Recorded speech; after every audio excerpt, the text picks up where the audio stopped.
Day 3 in Bible Adventure Land. Today we're going to learn about a miracle.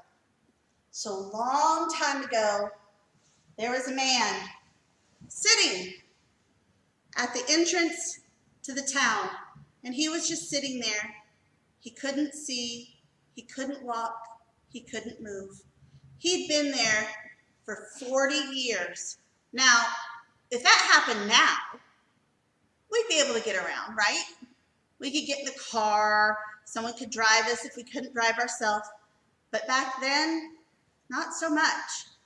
Well, this day, Paul came to him, and Paul and John were outside, and they said to him, "Get up and walk."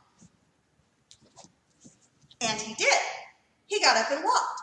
And nobody believed that it was true.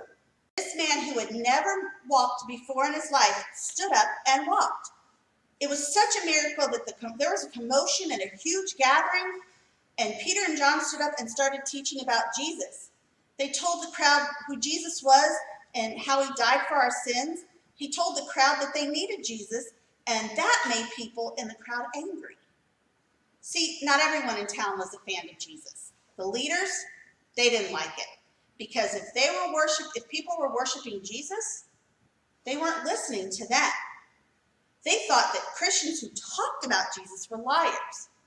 So that makes me wonder, when is it hard or unpopular for you to talk about Jesus? Is it easy when you go to school? Is it easy when you have a friend over? Probably not so much.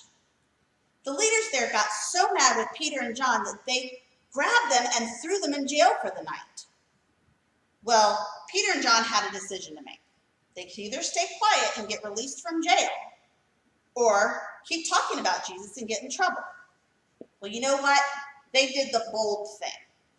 They kept right on talking about Jesus.